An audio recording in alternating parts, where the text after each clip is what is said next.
Hello, my dear students. How are you all? So, आपण last क्लासमध्ये ऑसोलेशन्स हे theory part आपण संपवलेला आहे आणि मी तुम्हाला म्हणलं होतं की आपण त्याच्यावर नीट डिस्कशन करणार आहोत. पण आपण नीट डिस्कशन आपल्या रेग्युलर क्लासमध्ये करूयात त्या टॉपिकवर. तर आय होप तुम्ही त्या चॅप्टरचे सगळे फॉर्म्युलाज तुम्ही स्टडी केला असेल. ठीक आहे. तर तर आता मी पुढच्या चॅप्टरकडे जाणार आहे आणि चॅप्टरचं नाव आहे इलेक्ट्रोस्टॅटिक्स. ठीक आहे.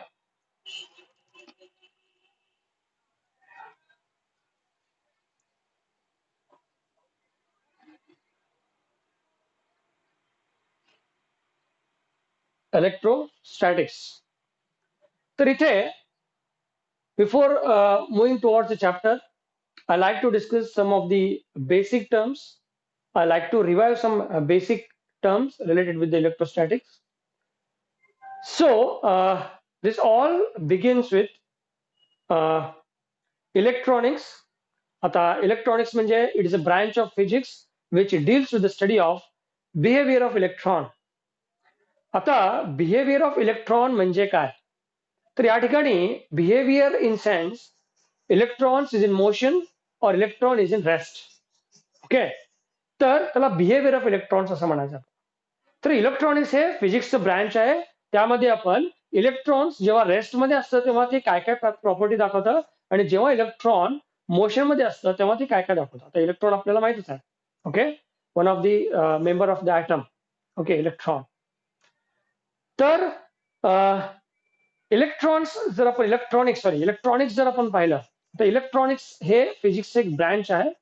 त्यामध्ये आपण इलेक्ट्रॉनच्या बिहेवियर बघतो. तर इलेक्ट्रॉनिक्स हे शब्द दोन शब्दापासून बनलेले आहे. आपल्या लक्षात येईल. इलेक्ट्रॉन आणि मेकॅनिक्स. इलेक्ट्रॉन तर आपल्याला माहितच आहे. मेकॅनिक्स हे शब्द आपण मोशन किंवा रेस्ट, बॉडी मोशनला का आली किंवा रेस्टला का आली याच्याबद्दल आपण त्यामध्ये स्टडी करतो. तर या ठिकाणी इलेक्ट्रॉन्स मध्ये आपण बिहेवियर ऑफ इलेक्ट्रॉन्स बद्दल बघतो. तर आता इलेक्ट्रॉनिक्स जर आपण पाहिलं त्याच्यामध्ये परत दोन ब्रँचेस येतात. इलेक्ट्रोस्टॅटिक्स आणि करंट इलेक्ट्रिसिटी. तर इलेक्ट्रोस्टॅटिक्स हे परत इलेक्ट्रॉनिक्सचं एक ब्रँच आहे. त्यामध्ये आपण जेव्हा इलेक्ट्रॉन रेस्टमध्ये असतं तेव्हा काय काय ते प्रॉपर्टी दाखवतं त्याच्याबद्दल आपण स्टडी करतो. ठीक आहे. आणि करंट इलेक्ट्रिसिटी जर पाहिलं, करंट इलेक्ट्रिसिटी हे परत इलेक्ट्रॉनिक्सचं सेकंड ब्रँच आहे. त्यामध्ये इलेक्ट्रॉन जेव्हा मोशनमध्ये असतं तेव्हा ते काय काय प्रॉपर्टी दाखवतात त्याच्याबद्दल आपण तिथे वाचतो. ठीक आहे. तर चला आता आपण चॅप्टर सुरू करण्याच्या अगोदर मी तुम्हाला काही बेसिक टर्म्स बद्दल आपल्याला परत एकदा आपल्याला रिकॉल करायचंय, परत त्याला व्यवस्थित आपल्याला समजून घ्यायचंय. ठीक आहे. तर आता हे चॅप्टर सुरू करण्याच्या अगोदर थोडे महत्वाचे टर्म्स आहेत. जसं की मी सांगतो थोडे. फर्स्ट आहे चार्ज. आता बघूया चार्ज म्हणजे काय. ओके. परत आपण त्यानंतर बघूया what is meant by current, electric current ज्याला आपण म्हणतो. नेक्स्ट आपण बघूया पोटेन्शियल डिफरन्स.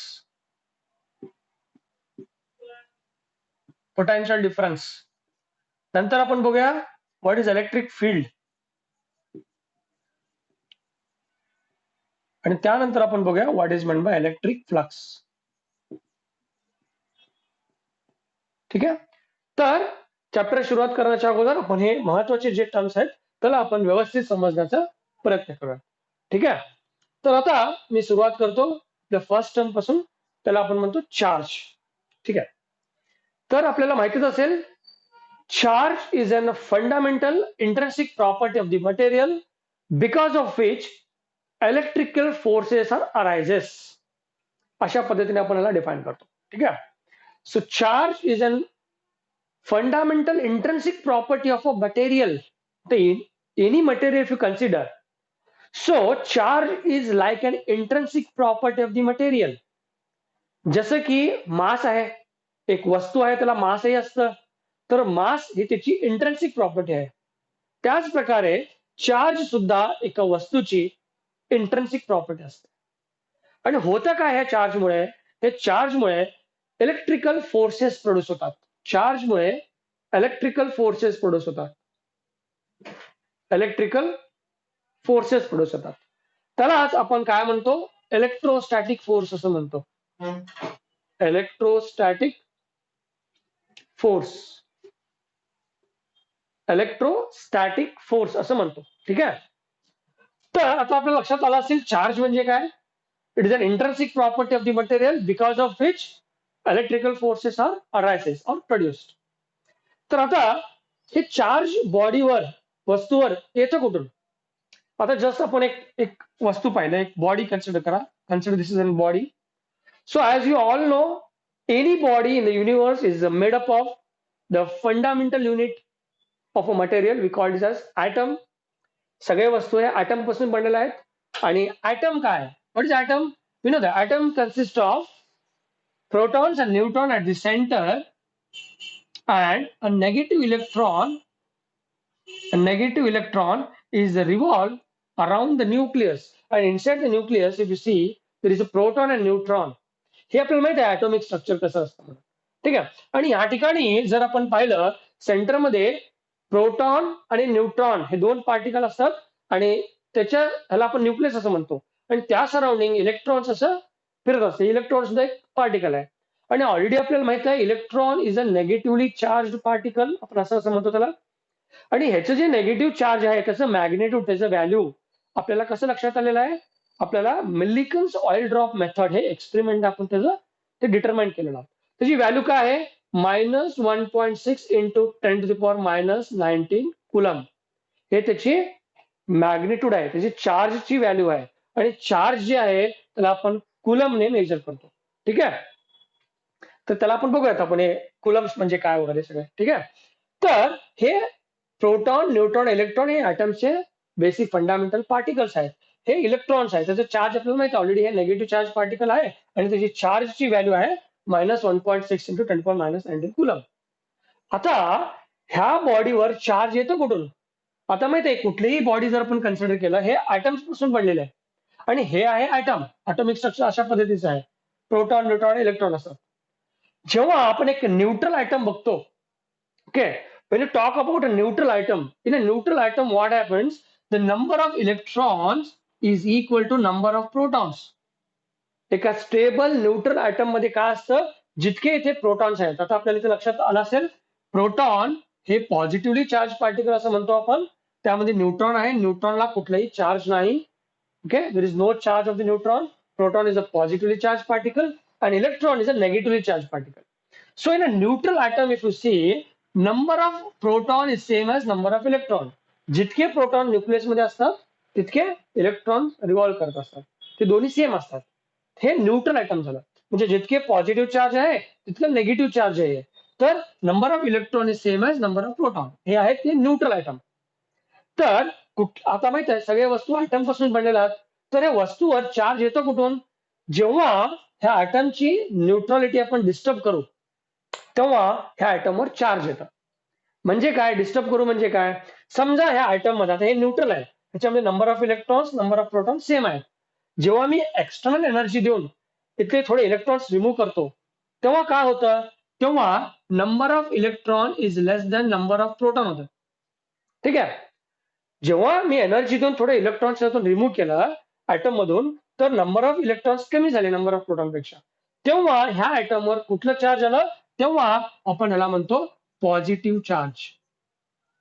कारण की थोडे इलेक्ट्रॉन्स मी रिमूव्ह केलं एनर्जी देऊन, तर ह्याच्यामध्ये नंबर ऑफ इलेक्ट्रॉन लेस झाले, नंबर ऑफ प्रोटॉन जास्त झाले, म्हणून आता ॲटमवर पॉझिटिव्ह चार्ज आला. ठीक आहे. त्याच पद्धतीने समजा मी ॲटमला थोडी एनर्जी देऊन थोडे एक्सेस इलेक्ट्रॉन प्रोव्हाइड केलं, थोडे इलेक्ट्रॉन्स मी याला ऍड केलं, दिलं याला, तर काय होतं, number of electrons are exceed then the number of protons. Number of electron जास्ती होतात नंबर ऑफ प्रोटॉन पेक्षा. त्या सिच्युएशन मध्ये ॲटमवर कुठला चार्ज येतो असं म्हणतो आपण, त्या पद्धतीला तेव्हा आपण त्याच्यावर नेगेटिव्ह चार्ज आला असं म्हणतो. ठीक आहे. तर जेव्हा ॲटमची न्यूट्रलिटी डिस्टर्ब होते तेव्हा त्या ॲटमवर चार्ज येतं. त्याच पद्धतीने जर एक वस्तू जर पाहिलं, हे वस्तू हे ॲटमनी बनलेलं आहे. जेव्हा ह्याला एनर्जी देण्याचे एक्सेस इलेक्ट्रॉन आपण रिमूव्ह करू तर ह्या बॉडीवर आपल्याला पॉझिटिव्ह चार्ज आला असं दिसेल. आणि जेव्हा ह्या बॉडीला आपण एक्सेस इलेक्ट्रॉन देऊ तर ह्या बॉडीवर नेगेटिव्ह चार्ज येतं. ठीक आहे. तर चार्ज हे एका बॉडीची फंडामेंटल प्रॉपर्टी आहे. हे चार्जमुळे होतं काय, इलेक्ट्रोस्टॅटिक फोर्सेस प्रोड्यूस होतात. अशा पद्धतीने आपण याला डिफाईन करतो. आता जर आता आपल्या लक्षात आलं असेल तर आपल्याला या ठिकाणी दोन प्रकारचे चार्ज आपल्याला दिसून येतील, पॉझिटिव्ह चार्ज आणि निगेटिव्ह चार्ज. ठीक आहे. आता जर आपण ह्याबद्दल थोडं जास्ती डिस्कस केलं तर the electrostatic force between the charges, okay, is governed by, or you can understand by using Coulomb's law. Coulomb is the name of the scientist who provide a law to understand the force between the two charges. So if you consider the force between two charges, आता समजा एक positive charge आहे आणि एक negative charge particle आहे, दोन particle आहेत माझ्याकडे, तर ह्या दोन्हीमध्ये कुठल्या प्रकारचं इलेक्ट्रोस्टॅटिक फोर्स असतं? अट्रॅक्टिव्ह फोर्स असतं. There is an attractive force between the two opposite charges. त्याच पद्धतीने जर आपण दोन सेम प्रकारचे चार्जेस पाहिलं, पॉझिटिव्ह आणि पॉझिटिव्ह चार्ज पार्टिकल, हे दोन्ही, कारण की हे दोन्ही पार्टिकल चार्ज पार्टिकल आहेत, त्यांच्यामध्ये फोर्स असतं. हे दोन्ही जर चार्ज सेम असतील तर कुठल्या प्रकारचा फोर्स इथे दिसून येईल आपल्याला? त्या ठिकाणी रिपल्सिव्ह फोर्स दिसून येईल. Okay, so there is a repulsive force between two charge. And the electrostatic force between two charges is, you can understand by understanding Coulomb's law. तर कुलम्स लॉ आहे काय बाबा?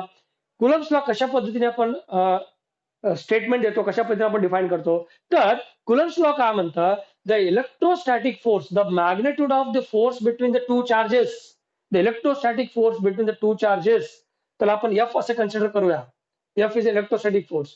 So Coulomb's law says that the electrostatic force between the two charges is directly proportional to product of magnitude of the charges. तर या ठिकाणी चार्जला आपण Q ह्या सिम्बॉलने denote करतो. Q is represent charge. So Q1 हे एक बॉडीचे चार्ज आहे आणि Q2 हे दुसऱ्या बॉडीचे चार्ज आहे. तर कुलम्स लॉ प्रकार, the force between the electrostatic force between the charges is directly proportional to product of magnitude of the charges. दोन्ही चार्जेसचं प्रोडक्ट डायरेक्टली प्रोपोर्शनल असतं. आणि त्याच पद्धतीने जर दोन्ही चार्जेस मध्ये डिस्टन्स आर असेल तर the electrostatic force between the charges is inversely proportional to square of the distance between them. r हे डिस्टन्स आहे चार्ज मधला, तर त्यांचा जे फोर्स आहे दोन्ही मधला ते त्याच्या डिस्टन्सला स्क्वायरली, इनवर्स स्क्वायरली प्रपोर्शनल होतं. तर इथे स्क्वायर का घेतो? कारण की हे इनवर्स स्क्वायर लॉला फॉलो करत असते. ते काय असतं आपण परत आपल्या रेग्युलर क्लासमध्ये बघूया. ठीक आहे. तर हे आहे कुलम्स लॉ. तर जेव्हा आपण हे प्रपोर्शनॅलिटी साईन रिमूव्ह करतो, आपल्याला एक कॉन्स्टंट मिळतं. एफ इज इक्वल टू ती कॉन्स्टंट आहे के, इथे होईल Q1 Q2 bye R square. आणि हे जे कॉन्स्टंट आहे त्याला जनरली कशा पद्धतीने आपल्याला रिप्रेझेंट करतो आपण? 1 डिवायडेड बाय 4 पाई एक्सप्लॉन नॉट, हे झालं Q1 Q2 bye R square. तर हे आहे कॉन्स्टंट. तर के ठिकाणी आपण 1 डिवाइड बाय 4 पाई एक्सप्लॉन नॉट अशा पद्धतीने रिप्रेझेंट करतो. तर इथे एक्सप्लॉन नॉट जे आहे ते परमिटिव्हिटी ऑफ फ्री स्पेस, म्हणजे दोन्ही चार्जेसच्या मध्ये कुठलं मीडियम आहे त्याच्या परमिटिव्हिटी व्हॅल्यू आहे. हे कॉन्स्टंट व्हॅल्यू आहे फॉर फ्री स्पेस, एअर आणि ह्याच्यासाठी. ठीक आहे. तर हे झालं कुलम्स लॉ. कुलम्स लॉने आपण दोन चार्जेस मधील इलेक्ट्रोस्टॅटिक फोर्स स्टडी करतो. ते झालं. तर ठीक आहे, तुम्हाला आता चार्ज म्हणजे काय समजलं आलं असेल. ठीक आहे. तर charge is a fundamental property because of which electrical forces are produce. Okay, so the force between the two charges is calculated by Coulomb's law. Okay, I hope तुम्हाला चार्ज म्हणजे काय समजलं असेल. आता आपण जाऊया आपल्या नेक्स्ट टर्म कडे. त्याला आपल्याला म्हणायचं आहे करंट. करंट म्हणजे इलेक्ट्रिक करंट. तर ठीक आहे, ऑलरेडी आपल्याला हे शब्द माहितच आहे आणि आपल्यामधील खूप जणांना याचा अनुभवही झाला असेल. करंट, त्याला आपण शॉक लागला असं म्हणतो. खूप जणांना करंटचा अनुभव झाला असेल. तर आता आपल्याला करंट म्हणजे काय, कशा पद्धतीने आपण डिफाईन करतो ते बघूया. So basically what is electric current? Electric current is nothing but a flow of charges. Flow of charge is constituted or it's called as electric current. When these charges are in motion through a conductor, then we call it as a current. तर ठीक आहे, आपण त्याला व्यवस्थित समजण्याचा प्रयत्न करूयात. आता मी कंडक्टर असं म्हणलेलं आहे. तर आता मी तुमच्यासमोर एक मेटॅलिक रॉड घेतो, एक मेटलचं रॉड. हे आहे conductor. So already we have a basic idea that already we divided a material based on whether it allow the current to flow through it or not. Already आपण एका वस्तूला, एका पदार्थाला आपण ते करंट अलो करता का नाही त्या बेसिसवर आपण ऑलरेडी 3 कॅटेगरीमध्ये त्याला डिवाइड केलेलं आहे. त्याला आपण म्हणतो कंडक्टर, सेमी कंडक्टर आणि इन्सुलेटर. हे आपल्याला माहितच आहे.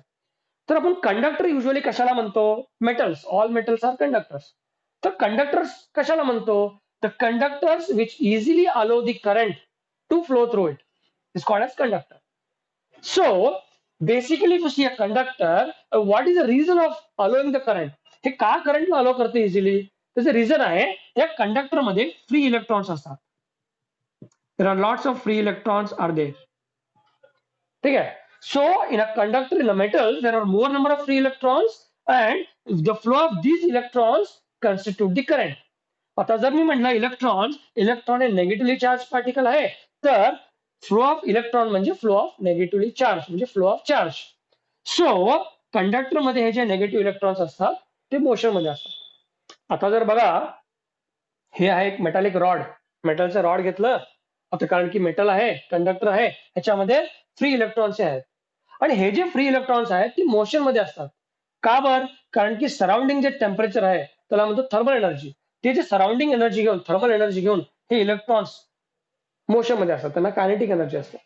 पण हे इलेक्ट्रॉनचं मोशन कसं असतं? रॅन्डम असतं. सगळ्या रॅन्डम डायरेक्शन मध्ये हे इलेक्ट्रॉन्स एका कंडक्टर मध्ये फिरत असतात. आता कारण हे मोशन मध्ये आहेत आणि त्यांचं मोशन रॅन्डम आहे, ह्याला आपण करंट असं म्हणू शकत नाही. जर समजा एक मेटल रॉड मी तुमच्या हातात दिलं आणि म्हटलं तू ह्याला टच कर, तुला करंट लागेल, तर तुम्ही मला काय म्हणाल? सर वेड्यात का तुम्ही, असं कसं करंट लागतं? लागत नाही ना, बरोबर. नुसतं कंडक्टरला, एक मेटल रॉडला आपण जर टच केलं तर करंट लागणार नाही. का लागणार नाही? इलेक्ट्रॉन्स तर मोशन मध्ये आहेत ना. का बरं करंट न्यायला म्हणू शकत नाही? त्याचं रिझन आहे, हे इलेक्ट्रॉन मोशन मध्ये आहेत थर्मल एनर्जी घेऊन, पण इलेक्ट्रॉनचं डायरेक्शन एका पर्टिक्युलर याच्यामध्ये नाही. इलेक्ट्रॉनचं मोशन एका पर्टिक्युलर डायरेक्शन मध्ये नाहीये, ते रॅन्डम डायरेक्शन मध्ये आहे. म्हणजे motion of this electrons, obviously it is called as current, but the motion is random. So the resultant current in the conductor becomes zero.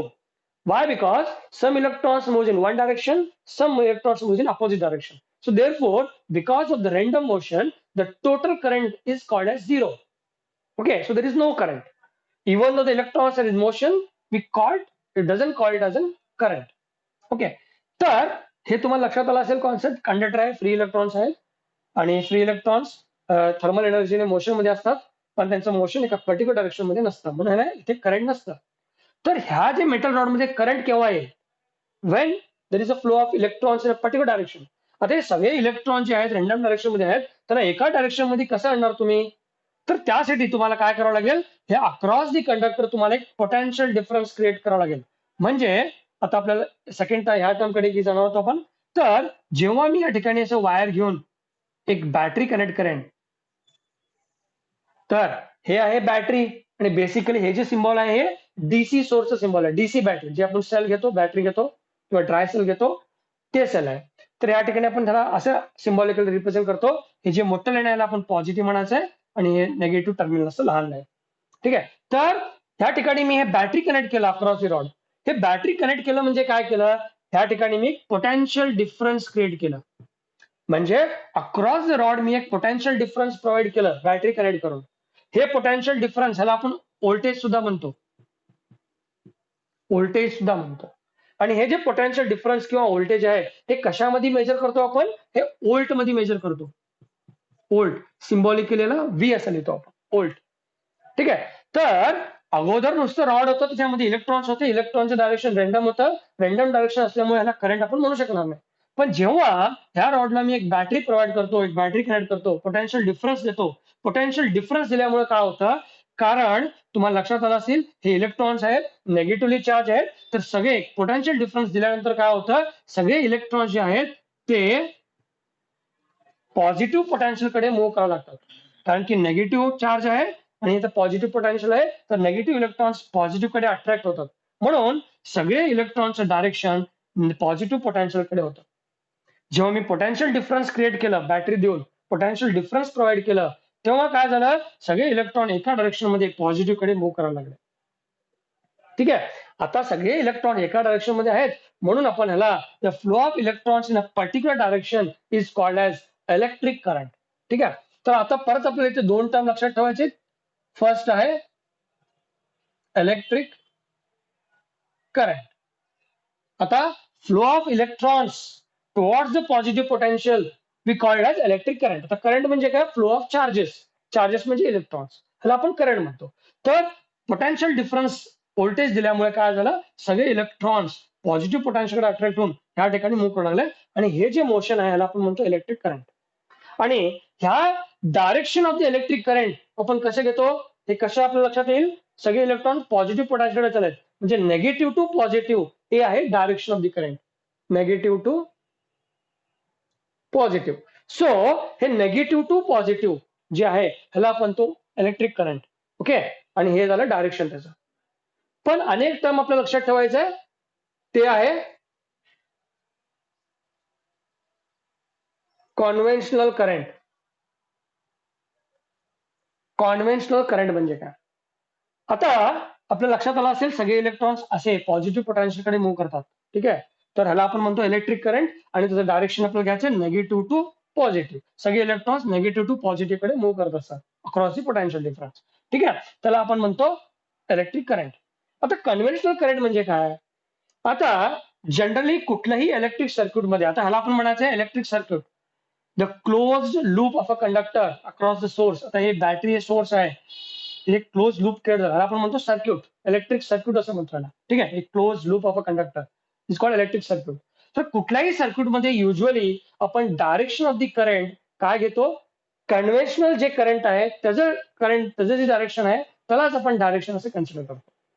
म्हणजे जर तुम्हाला कोणी विचारलं what is the direction of the current in a circuit, then you called the direction of the conventional current is called as direction of the current, which is from positive to negative. आता ह्याला कसं घ्यायचंय?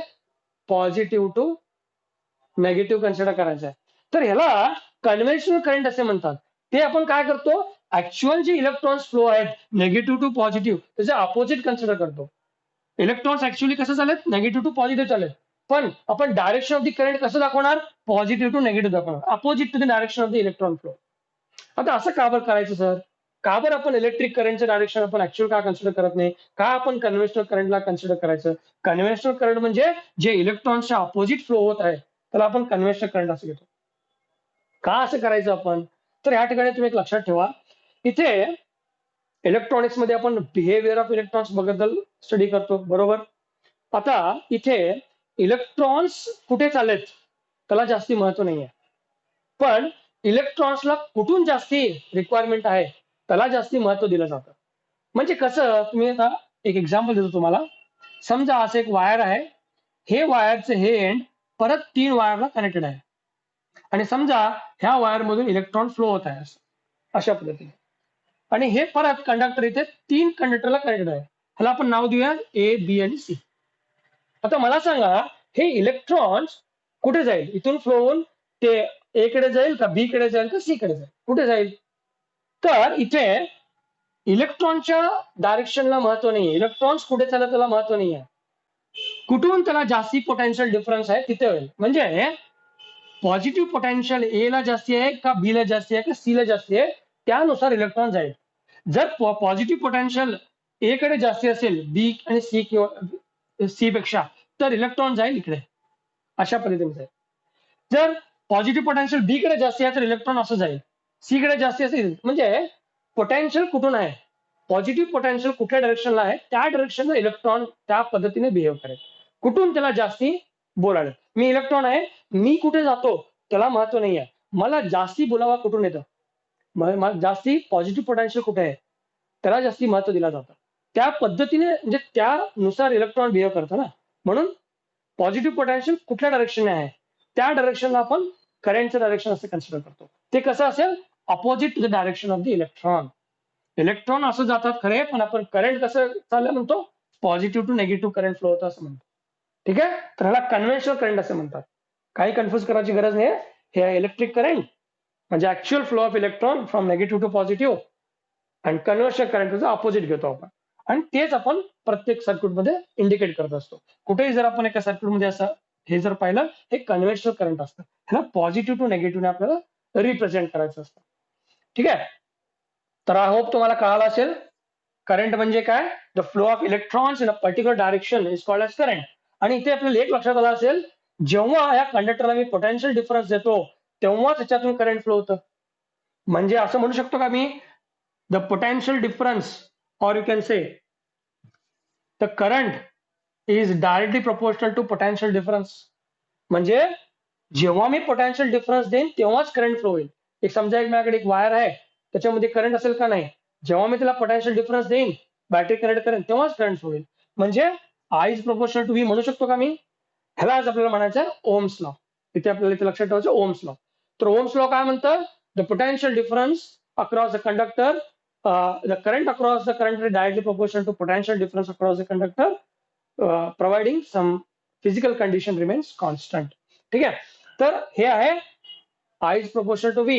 So when you remove the proportional it becomes V is equal to I into R. तर R इथे constant आहे. हे आहे Ohm's law. V is equal to I into R. हे ओम्स लॉ आहे. Potential difference is equal to current into the constant, and this constant is called as resistance of the material. कळालं. तर हे झालं Ohm's law. ह्या पद्धतीने potential difference, current आणि resistance of the material हे अशा पद्धतीने ओम्स लॉने आपण रिप्रेझेंट करू शकतो. ठीक आहे. जेव्हा मी पोटेन्शियल डिफरन्स देईन कंडक्टर तेव्हाच त्याच्यातून करंट फ्लो होईल. हे ओम्स लॉ असेल. ठीक आहे. तुम्हाला करंट म्हणजे लक्षात आलं असेल. आता पोटेन्शियल डिफरन्स ही तुम्हाला थोडंफार लक्षात आलं असेल. ठीक आहे. जेव्हा मी पोटेन्शियल डिफरन्स प्रोव्हाइड करतो तेव्हाच करंट फ्लो होतं याच्यातून, तेव्हाच इलेक्ट्रॉन एका पर्टिक्युलर डायरेक्शनने फ्लो करतं, त्यालाच आपण करंट असं म्हणतो. ठीक आहे. तर पोटेन्शियल डिफरन्स याला आपण समजण्याचा प्रयत्न करूया. सिंपली वे मी तुम्हाला सांगतो पोटेन्शियल डिफरन्स असतं काय. हे बॅटरीला आपण पोटेन्शियल डिफरन्स म्हणजे बॅटरीने याला कनेक्ट केलं म्हणजे पोटेन्शियल डिफरन्स मी याला दिलं. तर पोटेन्शियल डिफरन्स दिलं म्हणजे काय दिलं एक्झॅक्टली त्याला समजणार पाहिजे. आता बेसिकली आपण अशा पद्धतीने समजू शकतो. समजा माझ्याकडे दोन बीकर आहेत, असे दोन बीकर आहेत आणि हे दोन्ही बीकर एका बॉटम पाईपने असे अटॅच आहेत. म्हणजे दोन्हीकडे एक बॉटमला असं मी पाईप अटॅच केला. ठीक आहे. आता दोन्ही पाईपला दोन्ही बीकर मध्ये मला पाणी भरायचं आहे. या ठिकाणी इतकं पाणी भरलं आणि या ठिकाणी मी इतकं पाणी भरलं. समजा या ठिकाणी एक छोटंसं टॅप लावूयात आपण. आता जेव्हा हे टॅप बंद असेल तेव्हा इथे इतकं पाणी आहे, इथे इतक्या लेवलचं पाणी आहे. तर हे जे लेवल आहे, हे जे हाईट आहे वॉटरचं, त्याला म्हणायचं आपल्याला पोटेन्शियल. पोटेन्शियल सिंपल आहे, मला माहितच असेल. जेव्हा आपण सिंटेक्स मध्ये पाणी भरतो, ठीक आहे. आता सिंटेक्स असतं वर खाली असतं पाणी, त्यासाठी आपल्याला मोटर लावावं लागतं. ठीक आहे. तर जितकं वर्क डन होतं तितकं त्या सिंटेक्स मध्ये पाणीमध्ये पोटेन्शियल एनर्जी असतं. जितकं तुम्ही जास्ती लेवलला पाणी भराल तितकं त्यामध्ये जास्ती पोटेन्शियल एनर्जी असेल. म्हणजे जेव्हा तुम्ही नळ ऑन कराल खाली तितक्याच प्रेशरने पाणी येईल, म्हणजे तितकंच कायनेटिक एनर्जीने पाणी येईल. जितकं जास्त पोटेन्शियल एनर्जी म्हणजे जितकं जास्त हाईट असतं पाण्याचं सिंटेक्स मध्ये तितकंच प्रेशरनं पाणी येतं, तितकं जास्त पोटेन्शियल एनर्जी. ठीक आहे. आता हे दोन्ही जे पाईप आहे ह्यामध्ये एक मी टॅप लावलेलं आहे, ते बंद आहे. आता सध्या हे बंद आहे. आता इथे इतकं मी पाणी लावलं, इतकं तर हे हाईट जी आहे पाणीचं ह्याला म्हणायचं पोटेन्शियल. आता या ठिकाणी तुम्ही पाहता इथे ए आणि बी बीकर ज्याला आपण म्हणतो, हे दोन्हीमध्ये एक पोटेन्शियल डिफरन्स आहे. पाणीचं पोटेन्शियल डिफरन्स क्रिएट झालेलं आहे. इथे पाणी जास्ती आहे, ते कमी आहे. हे आहे पोटेन्शियल डिफरन्स. आता हे पोटेन्शियल डिफरन्स आपण जेव्हा हे जे टॅप ऑन करू, जेव्हा आपण टॅप ऑन करू तेव्हा काय होईल, ह्या पोटेन्शियल डिफरन्समुळे पाणी higher potential to lower potential हे अक्रॉस द पाईप असं फ्लो करेल. आता असं जेव्हा पोटेन्शियल डिफरन्स असेल तेव्हा काय होईल, पाणी इथून आपोआप ह्या पाईप मधून फ्लो करायला लागेल. हे फ्लो कधीपासून म्हणजे हे फ्लो कंटिन्यू कुठेपर्यंत असेल, जेव्हा दोन्ही पाणीचं हाईट सेम होतं ना तितकंपर्यंत असेल. नंतर इथून पाणी फ्लो होणार नाही. तर आता आपण हे पाणीचं हाईट म्हणजे पोटेन्शियल डिफरन्स असं समजा आणि हे पाणीचं फ्लो म्हणजे फ्लो ऑफ इलेक्ट्रॉन्स असं समजा. त्याला म्हणतो आपण करंट. ठीक आहे. तर हाईट ऑफ द पाणी म्हणजे पोटेन्शियल डिफरन्स आणि हे flow of the water through this pipe is called as current. If there is more potential difference, more amount of current to flow. But again, it depends on so many other factors. The resistance of the pipe means ते पाईपचं size किती आहे, किती मोठं pipe आहे, किती लहान pipe आहे. बारीक असेल तर ठीक आहे पाणी जास्त जाणार नाही. हे सगळ्या खूप साऱ्या फॅक्टर मध्ये हे डिपेंड आहे. फ्लो ऑफ वॉटर म्हणजे करंट, हे कंडक्टर मधून करंट किती फ्लो व्हायला पाहिजे, किती पोटेन्शियल डिफरन्स दिले की किती करंट फ्लो व्हायला पाहिजे, हे रेझिस्टन्सवर डिपेंड आहे. परत रेझिस्टन्स खूप साऱ्या गोष्टींवर डिपेंड असतात. ठीक आहे. ते आपण बघूयात नंतर. तर अशा पद्धतीने आपण समजू शकतो पोटेन्शियल डिफरन्स म्हणजे तर हे झालं पॉझिटिव्ह टर्मिनल, हे झालं नेगेटिव्ह टर्मिनल. तर अशा पद्धतीने एक बॅटरीला आपण समजू शकतो पोटेन्शियल डिफरन्स म्हणजे काय. हे हाईट म्हणजे पोटेन्शियल डिफरन्स, हाईट डिफरन्स आहे, हे म्हणजे पोटेन्शियल डिफरन्स. हाईट डिफरन्स असल्यामुळे जेव्हा आपण याला कनेक्ट करतो तेव्हा हे फ्लो होत असतं पाणी, म्हणजे करंट फ्लो होत असतं. ठीक आहे, अशा पद्धतीने आपण याला समजू शकतो. हे पोटेन्शियल डिफरन्स दिल्यामुळे काय होतं, इलेक्ट्रॉन्स पोटेन्शियल डिफरन्स क्रिएट झाला, म्हणून इलेक्ट्रॉन्स निगेटिव्ह कडून पॉझिटिव्ह कडे फ्लो करायला लागले, म्हणजे करंट फ्लो झालं. पोटेन्शियल डिफरन्स दिल्यामुळे करंट फ्लो व्हायला लागलं. आणि ह्याच्यामध्ये जर आपण पोटेन्शियल डिफरन्स जे आहे, ओके, त्याला आपण वोल्ट मध्ये मेजर करतो.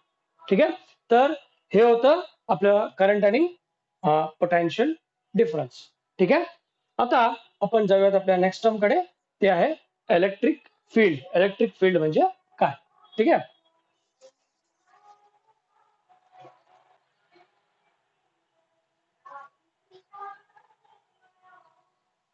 आता इलेक्ट्रिक फील्ड जर आपण पाहिलं, व्हॉट इज इलेक्ट्रिक फील्ड. आता हे कशा पद्धतीने आपण डिफाईन करतो. आता समजा एक चार्ज आपण जर कन्सिडर केलं, समजा एक मी पॉझिटिव्ह चार्ज असं घेतलं, तर सराउंडिंग दिस चार्ज काय असतं, surrounding this charge there is an electric field. आता चार्जमुळे पार्टिकल काय करतं, इलेक्ट्रोस्टॅटिक फोर्स एक्सपिरियन्स करत असतं. ते का बरं, कारण की त्याच्या सराउंडिंग मध्ये एक electrostatic field, electric field create झालेलं असते. ठीक आहे, तर त्याला आपण इलेक्ट्रिक फील्ड असं म्हणतो. तर ह्या चार्ज जर आपण कन्सिडर केला, तर याच्या सराउंडिंग एक फील्ड असते. ठीक आहे, तर त्याला आपण इलेक्ट्रिक फील्ड असं म्हणतो. The region surrounding a charge, that region is called as electric field.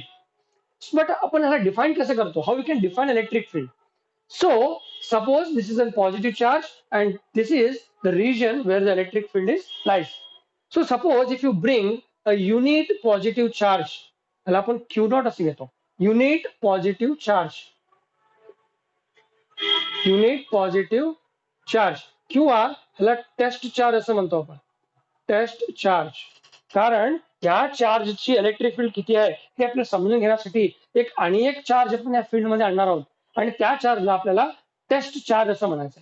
ठीक आहे, तर जेव्हा हे टेस्ट चार्ज मी ह्या इलेक्ट्रिक फील्ड मध्ये इथे आणून ठेवतो, तेव्हा काय होतं, कारण की हे टेस्ट चार्ज नेहमी पॉझिटिव्ह असतं. आपण हे मॅग्नेट्यूड ऑफ द चार्ज घेतो, ते पॉझिटिव्ह घेतो. टेस्ट चार्ज हे नेहमी पॉझिटिव्ह घेतो. तर जेव्हा एक टेस्ट चार्ज आपण ह्या चार्जच्या इलेक्ट्रिक फील्ड मध्ये आणतो, कारण की दोन्ही चार्ज पॉझिटिव्ह आहेत, हे चार्ज एक फोर्स एक्सपिरियन्स करून ते रिपल होईल. कारण हे पॉझिटिव्ह आहे, ते रिपल होईल. तर परत एकदा तुम्ही टेस्ट चार्ज घेऊन आलात, ओके, परत ते रिपल होईल, ते फोर्स एक्सपिरियन्स करेल. तर आपण electric field at any point inside the electric field कशा पद्धतीने डिफाईन करतो. It is force experience by the unit positive charge.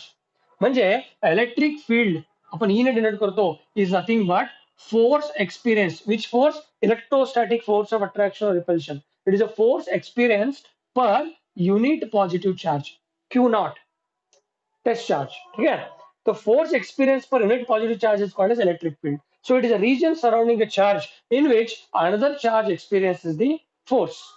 ह्या चार्जच्या फील्ड मध्ये, ह्या इलेक्ट्रिक फील्ड मध्ये अनेक चार्ज तुम्ही आणला, ते चार्ज एक्सपिरियन्स करेल फोर्स. ठीक आहे, तर त्याच पद्धतीने आपण इलेक्ट्रिक फील्ड डिफाईन करतो, force experience per unit positive charge.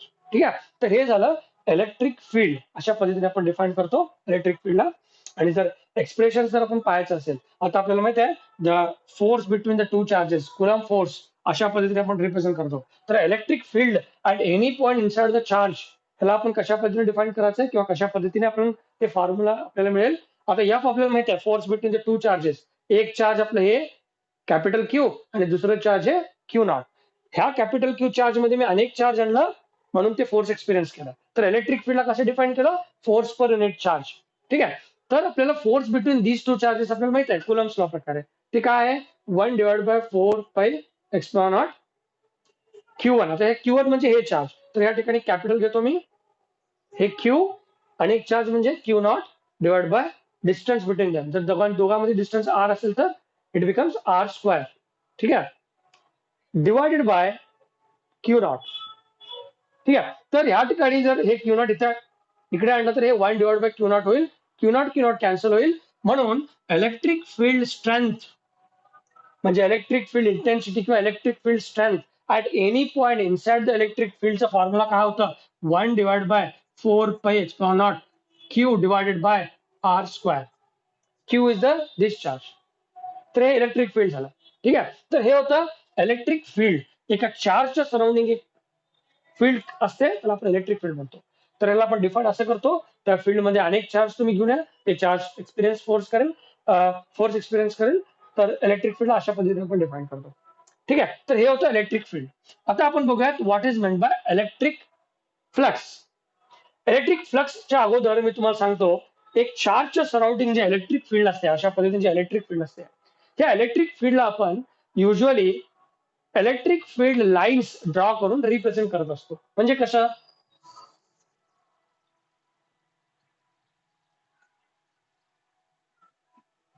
Electric फील्डला आपण इलेक्ट्रिक फील्ड लाईन्स न रिप्रेझेंट करतो. म्हणजे आता समजा एक पॉझिटिव्ह चार्ज आहे. ठीक आहे. तर ह्या पॉझिटिव्ह चार्ज सराउंडिंग मध्ये एक फील्ड आहे, त्याला आपण इलेक्ट्रिक फील्ड म्हणतो.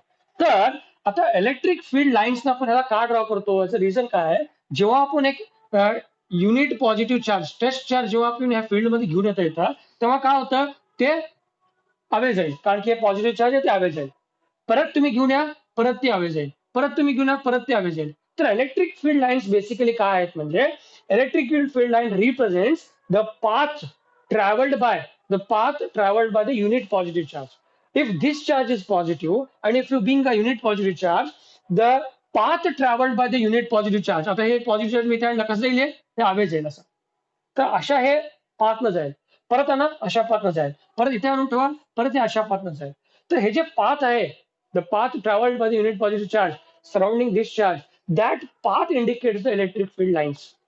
म्हणून surrounding the positive charge, how we can draw the electric field lines surrounding a positive charge, the electric field lines are like this. कसं आपल्याला ड्रॉ करायचं आहे, अशा पद्धतीने ड्रॉ करायचं. तर हे कसं असेल, it away from the charge. का अवे फ्रॉम द चार्ज, कारण की टेस्ट पॉझिटिव्ह चार्ज जर आणलं, ते अवे जाईल. परत एक टेस्ट पॉझिटिव्ह चार्ज इथे आणलं, कारण की हे पॉझिटिव्ह चार्ज आहे, ते अवे जाईल. तर जे test positive charge path travel केलाय, त्याच पाथला आपण एक लाईनने रिप्रेझेंट केलं, तर हे आहे electric field line surrounding the positive charge. त्याच पद्धतीने जर आपण नेगेटिव्ह चार्ज पाहिलं, ठीक आहे, आता नेगेटिव्ह चार्ज सराउंडिंग मध्ये एक इलेक्ट्रिक फील्ड असते, त्या इलेक्ट्रिक फील्ड तुम्ही युनिट पॉझिटिव्ह चार्ज आहे ना, काय होईल, त्या टुवर्ड्स जाईल, ते अट्रॅक्ट होईल, कारण की नेगेटिव्ह चार्ज आहे. तर ह्या ठिकाणी जर इलेक्ट्रिक फील्ड आपण ड्रॉ करायचं म्हणलं, तर हे अशा पद्धतीचं असेल. हे कसं असेल, टुवर्ड्स असेल, कारण की unit positive charge attractive force experience करेल, हे टुवर्ड्स जाईल. एक युनिट पॉझिटिव्ह चार्ज आणला, तर हे टुवर्ड्स फोर्स एक्सपिरियन्स करणार. म्हणून एक नेगेटिव्ह चार्ज सराउंडिंग आपण इलेक्ट्रिक फील्ड लाईन्स असं ड्रॉ करतो, सराउंडिंग असं ड्रॉ करतो. हे आहे electric field line surrounding the charge. ठीक आहे. आय होप तुम्हाला अंडरस्टँड झाला असेल. आता आपण पाहूयात इलेक्ट्रिक फ्लक्स म्हणजे काय. ठीक आहे. आता इलेक्ट्रिक फ्लक्स बेसिकली कसं डिफाईन करतो, it is a number of field lines passing across a unit cross section of a conductor which is held perpendicular to it. आता मला सांगा, आपण काय करूया, समजा इथे एक पॉझिटिव्ह चार्ज आहे आणि इथे एक नेगेटिव्ह चार्ज आहे. ठीक आहे. तर पॉझिटिव्ह चार्ज पासून इलेक्ट्रिक फील्ड तयार होतात. Electric force comes from the positive charge and electric field lines goes to the negative charge. Therefore, between positive and negative charge sources, if you draw such kind of electric field lines, this indicates a uniform electric field. ठीक आहे. Electric field vector quantity आहे. तर positive source आणि negative सोर्सच्या मध्ये जर आपण अशा पद्धतीने इलेक्ट्रिक फील्ड लाईन्स ड्रॉ केलं, तर ह्या इलेक्ट्रिक फील्डला आपण काय म्हणतो, युनिफॉर्म इलेक्ट्रिक फील्ड असं म्हणतो. कारण की ह्या कुठल्याही प्रत्येक पॉईंटमध्ये इलेक्ट्रिक फील्डची जे स्ट्रेंथ असते ते सेम असते. तर अशा पद्धतीचं जे इलेक्ट्रिक फील्ड लाईन्स जर मी ड्रॉ केलं, तर ह्याला युनिफॉर्म इलेक्ट्रिक फील्ड असं म्हणतात. ठीक आहे. जर एक कंडक्टर, एक मेटालिक प्लेट ह्या फील्डमध्ये मी असं परपेंडिक्युलर आणून ठेवलं, तर काय होतील, maximum number of field lines त्या कंडक्टर मधून पास होतील. ठीक आहे. अशा पद्धतीने. ठीक आहे. तर ह्यालाच आपल्याला म्हणायचं आहे इलेक्ट्रिक फ्लक्स. हे जे नंबर ऑफ फील्ड लाईन्स ह्या कंडक्टर मधून पास होत आहेत ना, हे कारण की मी कंडक्टर परपेंडिक्युलर ठेवलेला आहे, म्हणून जास्ती number of field lines pass होतील. जर मी ह्याला पॅरलली ठेवलं, तर कमी नंबर ऑफ फील्ड लाईन्स याच्यातून पास होतील. परपेंडिक्युलर ठेवल्यानंतर जे नंबर ऑफ फील्ड लाईन्स याच्यातून पास होले ना, त्यालाच आपण इलेक्ट्रिक फ्लक्स असं म्हणतो. The number of field lines passing unit cross section of the conductor which is held perpendicular to the direction of the electric field. So electric field direction is always from positive to negative. So the electric field lines are drawn like this. This is called uniform electric field. And if the conductor is placed perpendicular like this, then the more number of electric field lines are passes through it, and that is called electric flux. Okay. So number of field lines passing perpendicular to the direction of electric field is called electric flux. So how we can define electric flux? Basically electric flux ला आपण phi ह्या symbol ने represent करतो. Phi कारण की electric field आहे phi E असं करू शकतो आपण. Phi electric flux. तर इलेक्ट्रिक फील्ड आपण कशा पद्धतीने डिफाइन करायचं आहे? It is electric field passing through a unit area. It is phi is equal to EA cos theta. अशा पद्धतीने आपण डिफाइन करतो. ठीक आहे. तर आय होप तुम्हाला अंडरस्टँड झालं असेल इलेक्ट्रिक फील्ड इलेक्ट्रिक फ्लक्स म्हणजे काय आणि इलेक्ट्रिक फील्ड लाईन्स म्हणजे काय. Electric flux number of electric field lines चार्जच्या सराउंडिंग जे इलेक्ट्रिक फील्ड असते त्या इलेक्ट्रिक फील्डला आपण इलेक्ट्रिक फील्ड लाईन्स ड्रॉ करतो अशा पद्धतीने. आणि हे झालं इलेक्ट्रिक फील्ड लाईन्स. आणि हे जे इलेक्ट्रिक फील्ड लाईन्स जर अशा पद्धतीने एका मेटलमधून पास होत असतील तर त्याला आपण म्हणतो इलेक्ट्रिक फ्लक्स. ठीक आहे. आय होप तुम्हाला हे सगळे बेसिक कॉन्सेप्ट लक्षात आले असतील. ठीक आहे. तर हे जे महत्वाचे इम्पॉर्टंट बेसिक पॉईंट्स होते तुम्हाला समजण्याची गरज आहे. आता आपण आपलं जे चॅप्टर आहे इलेक्ट्रोस्टॅटिक्स जे तुमच्या सिलेबस प्रकार जे फर्स्ट आपलं पॉईंट येतं गॉस लॉ पासून आपण ते स्टार्ट करूया. ठीक आहे. गॉस लॉ म्हणजे काय आणि ते काय आहे ते आपण समजण्याचा प्रयत्न करूयात. आणि त्या अगोदर परत एकदा आपण जरा डिटेलमध्ये इलेक्ट्रिक फ्लक्स बद्दल अभ्यास करूयात. ठीक आहे. नेक्स्ट व्हिडिओमध्ये तुम्हाला मी सांगेन. ठीक आहे. आय होप तुम्हाला हे समजलं असेल. काही डाऊट असतील तर मला कमेंट करून तुम्ही विचारू शकता. ओके. थँक्यू.